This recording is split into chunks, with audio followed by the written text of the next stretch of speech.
Bonjour, aujourd'hui c'est la journée internationale des migrants. Nous à l'USSM, on a choisi aujourd'hui de parler de nos actions parce qu'on sait quand même que la guerre en Syrie qui dure depuis 8 ans et malheureusement jusqu'à maintenant il n'a pas encore terminé, elle a fait à peu près 6 millions de personnes qui ont quitté la Syrie. C'est des migrants et il y a des gens qui ont quitté la Syrie vers l'extérieur de la Syrie et malheureusement il y a des migrants à l'intérieur de la Syrie parce qu'il y a des déplacés à l'intérieur de la Syrie.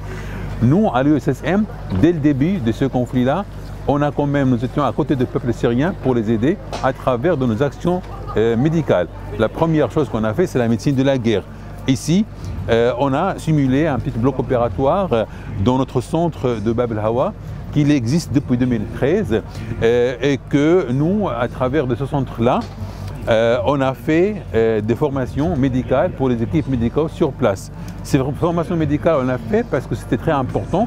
On sait que les médecins, lorsqu'ils sortent de l'école de médecine et ils ne savent pas faire face aux blessés de guerre, c'est pour ça qu'on a mis le programme de formation à la médecine de guerre avec le professeur Raphaël Petit. Cette formation-là, maintenant on a une petite simulation où on voit ici ce qu'on amène avec nous lorsqu'on part là-bas pour faire des missions humanitaires. On forme les gens. Lorsqu'on va amener avec nous des matériels, lorsqu'on va amener avec nous des médicaments, la première chose qu'on fait, on fait une formation pour montrer aux gens comment ils vont utiliser ça. Et à travers de la formation qu'on a commencé en 2013, il y a là maintenant 30 000 personnes entre médecins, infirmières, sages-femmes, aides-soignants qui l'ont sorti de nos centres de formation, de nos 4 centres de formation en Syrie.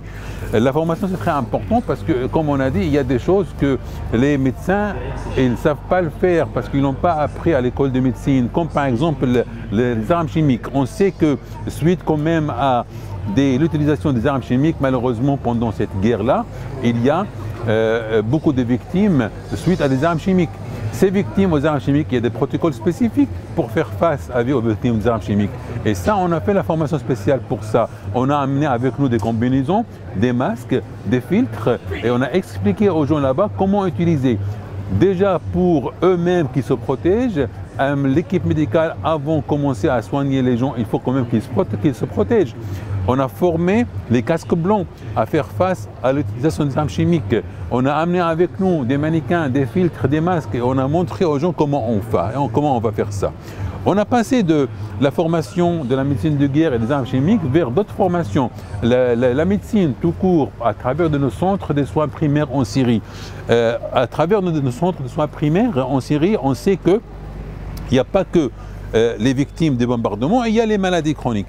Et à travers le centre de soins primaires de l'USSM, on a quand même amené l'offre de santé gratuite à toutes ces populations dans ces zones-là.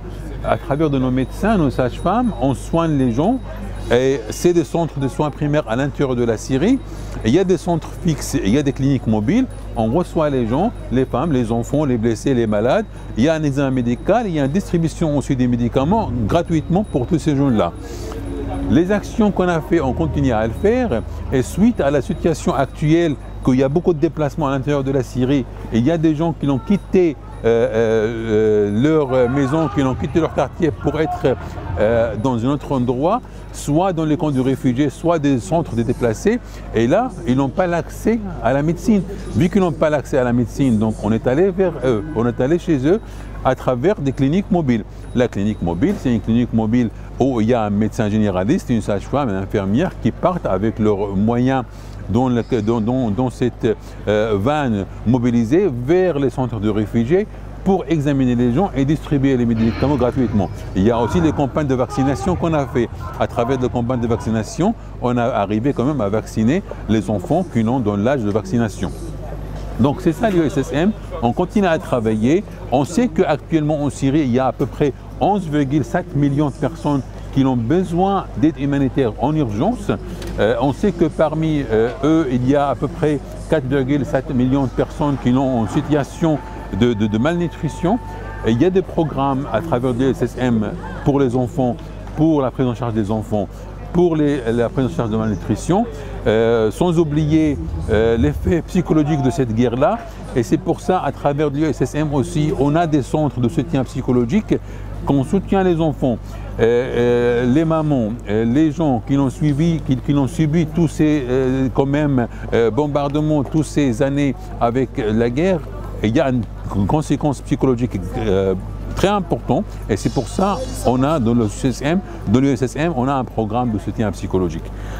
On sait aussi que parmi les enfants, malheureusement, qui l'ont actuellement sans abri, il y a à peu près 4,7 millions de gens sans abri. Parmi eux, il y a 2,1 million des enfants.